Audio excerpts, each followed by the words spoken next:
You think owning one house will feel like freedom. What it actually gives you is a new responsibility.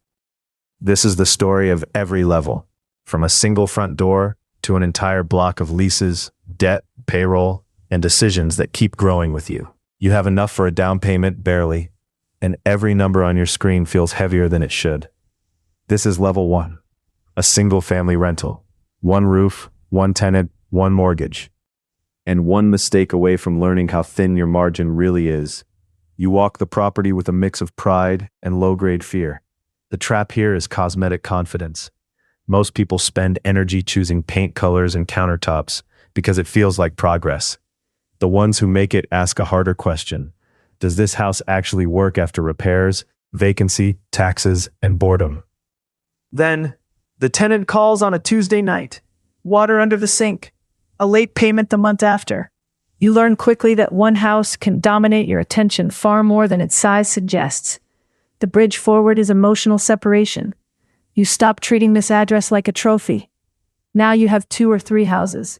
Different streets, different problems. This is level 2, small single-family scale. You feel busier, and from the outside it looks like momentum. Your phone tells the truth. You have multiplied moving parts without building a real operating system. The trap at this level is collecting doors without standardizing anything. Different lease terms, different contractors, scattered neighborhoods, random rent dates. Most people mistake variety for growth. The ones who make it tighten everything. They want repeatable underwriting, repeatable repairs, and neighborhoods they can understand without guesswork.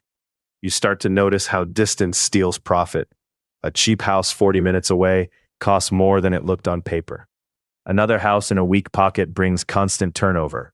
The bridge is concentration. You learn to like boring blocks, familiar contractors, and assets that behave in patterns. After a few years, the ceiling appears. Financing gets clumsy. Maintenance stacks up. One vacancy still hurts. This is level 3, the small multifamily jump. Maybe a duplex, a triplex, a fourplex. Same land, multiple rents. For the first time, vacancy stops feeling binary and starts feeling statistical. You stand in a narrow hallway, hearing 2 televisions through 2 doors. And the math changes in your mind. The trap here is carrying a house mindset into a small building. Most people still analyze unit by unit. The ones who make it begin to see systems. Water, turnover, shared walls, parking, collections. A duplex forgives little. A fourplex teaches speed.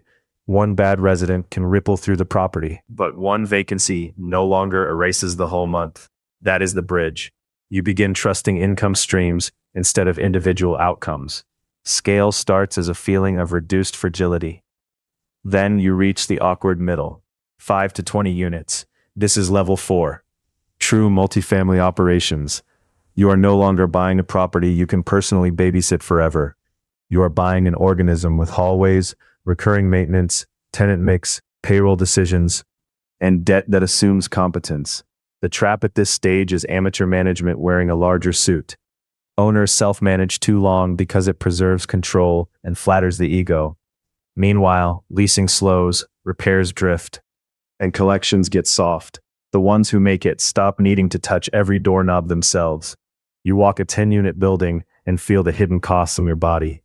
Exterior paint, boiler life, trash overflow, a stair rail that will become a liability if ignored. The bridge to the next level is operational literacy. You learn how a building breathes month to month. Lenders also start looking at you differently. They care less about your salary and more about the asset, your reserves, your debt coverage, your management plan. That changes your posture. You stop talking about what you hope to do and start proving what the building can carry. Past 20 units, the conversation gets colder. This is level 5, mid-size apartment scale. Here you are buying income in bulk, and every small operational mistake echoes across dozens of doors. A 1% change in collections matters. So does a weak manager. So does delayed maintenance. The trap is believing more units automatically create safety. Bigger buildings can hide decay for a while. Vacancy can look stable, while renewals weaken, expenses creep, and bad debt spreads quietly. Most people get seduced by gross rent. The ones who make it live inside net operating income. You begin spending less time imagining finishes and more time reading rent rolls under harsh light. You look for payroll bloat, utility leakage, insurance pressure, and tenant concentrations. The bridge here is discipline under scale. You learn to respect tiny percentages because they move real money now. Then comes the first deal that feels too large to hold alone. Maybe you raise capital. Maybe you bring in partners.